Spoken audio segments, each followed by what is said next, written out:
जय हिंद साथियों, नमस्कार। आज मैं आपके बीच भारतीय संविधान में हमारे लिए मौलिक अधिकार जो फंडामेंटल राइट्स हैं वो किस तरह के राइट्स दिए गए हैं और कितने राइट्स हैं उसके बारे में मैं आज आपके बीच बताऊंगा। आइए आप मेरे साथ आज बने रहिए इस वीडियो के साथ।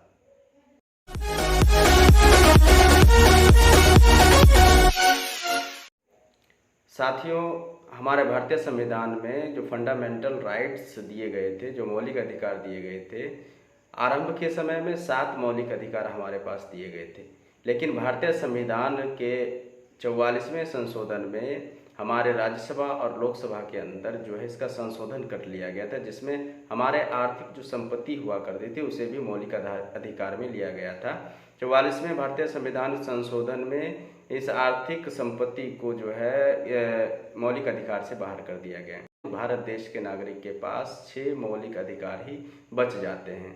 6 मौलिक अधिकार में पहला अधिकार जो है मौलिक अधिकार जो हम लोगों के पास दिया गया है भारतीय संविधान के आधार से, हाँ, तमाम प्रत्येक नागरिक के लिए, जो अमीर हो, गरीब हो, बड़ा हो, छोटा हो, ऊंची जाति का हो, नीची जाति का हो, काला हो, गोरा हो, किसी भी राज्य और किसी भी प्रांत में रह रहा हो, शहर में रहने वाला हो, गांव में रहने वाला हो, तो तमाम लोगों के लिए एक समानता का अधिकार भारतीय संविधान ने हमको दिया है।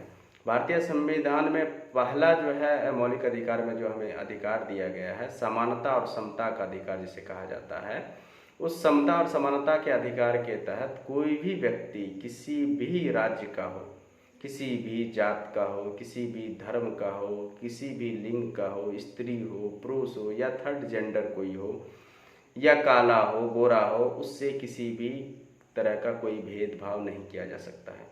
कोई भी अमीर आदमी किसी भी सार्वजनिक जगह पे जा सकता है, कोई भी काला आदमी कोई भी सार्वजनिक जगह पे जा सकता है, कोई भी अमीर आदमी, छोटा आदमी, स्त्री, पुरुष, कोई भी सार्वजनिक जगहों पे जा सकता है, होटलों के अंदर जा सकता है, भोजन कर सकता है, हमारे नदी पोखर जो होते हैं वहाँ जाके स्नान कर सकता है, वहाँ जाके अपना कपड़ा जो साफ करना हो वो कपड़ा साफ कर सकता है। किसी भी सार्वजनिक कुआं के ऊपर भी कोई भी जाति का लोग जा सकता है।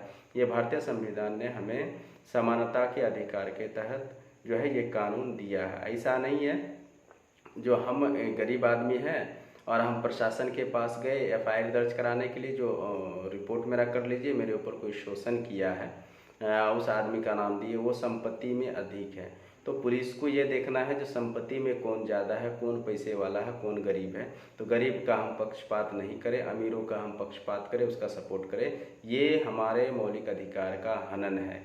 याद रखिएगा, मौलिक अधिकार में सबसे पहला समानता का अधिकार जो हमारे संविधान ने हम लोगों को दिया है, उसमें किसी तरह का भेद विभेद नहीं है।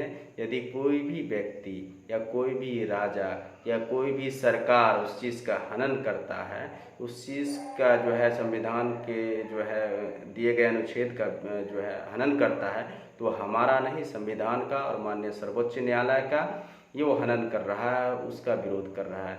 ये एक अपराध के श्रेणी में आता है। कोई भी व्यक्ति हो, कोई व्यक्ति विशेष हो, प्रशासन के लोग हों या कोई नेता हो, उस पर कानूनी कार्रवाई की जा सकती है। या इस संबंध में हमारे मौलिक अधिकार में जो 6 मौलिक अधिकार हैं उसमें किसी भी एक, जैसे समानता का अधिकार पहला हमारा अधिकार है, संवैधानिक अधिकार, यदि इसका हनन होता है तो हम संविधान के दायरे में माननीय हाई कोर्ट या माननीय सुप्रीम कोर्ट में रीट भी कर सकते हैं।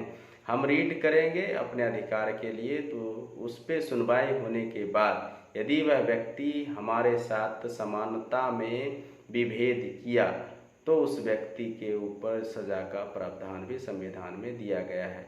साथियों, मैं आपके बीच आज जो हमारे संविधान में मौलिक अधिकार 6 मौलिक अधिकार दिए गए हैं, उसमें से मैंने आपको एक समानता का अधिकार के बारे में बताया, जो समानता और समता का अधिकार किसे कहा जाता है। निश्चित रूप से मैं अगली वीडियो लेकर आऊँगा जो हमारे मौलिक अधिकार में दूसरे अधिकार कौन से आते हैं। मैं अगली वीडियो में आपके बीच आऊँगा जो हमारे भारतीय संविधान में मौलिक अधिकार जो है दूसरा मौलिक अधिकार शिक्षा का अधिकार क्या होता है, उसके बारे में मैं आपके बीच बताऊंगा। यदि मेरी वीडियो अच्छी लगी हो तो मेरे चैनल को सब्सक्राइब कर दें, लाइक कर दें, और कुछ आपको समझ में आ रहा है, कुछ दिक्कतें हैं बनाने में, तो अपने कमेंट्स में, मेरे कमेंट्स में जाके अपने कमेंट्स को ज़रूर कर दें, ताकि आपका फीडबैक मेरे तक आ जाए और मैं उस पर विचार करूं। निश्चित रूप से मैं आप लोगों के लिए एक अच्छी जानकारी लेकर आया हूं और आता रहूँगा। आप लोग सहयोग करें। मैं आपको अपने जीवन के महत्वपूर्ण, जो हमसे, हमारे जीवन से और हमारे समाज के जीवन से जुड़ी हुई ज़रूरी कानून हैं और जो आईपीसी सीआरपीसी होते हैं संविधान के अंदर, उसके बारे में मैं जानकारी दूंगा। निश्चित रूप से जो जिस भी समाज के अंदर व्यक्ति कानून या किताबों से कम जानकारी रखता है, उसको जगह जगह परेशानियों का सामना करना पड़ता है। इसीलिए जब आप अपने अधिकार और कानून को जानेंगे, अपने संवैधानिक अधिकार को जानेंगे, तो आपके विरुद्ध कोई भी लोग, कोई भी ज्यादती करने से पहले डरना शुरू कर देगा, चाहे वो प्रशासन के लोग हो या आम लोग हो या कोई नेता हो। निश्चित रूप से मैं आपको पूरी मदद करूंगा और आपके सहयोग के लिए हमेशा हम तत्पर हैं, तैयार हैं। साथियों, मैं विशेष अब कहना नहीं चाहूँगा। इतना ही कह के मैं अपनी इस वीडियो को समाप्त करता हूँ। अगले वीडियो में मैं शिक्षा के अधिकार के बारे में आपको बताऊँगा। जय हिंद, जय भारत।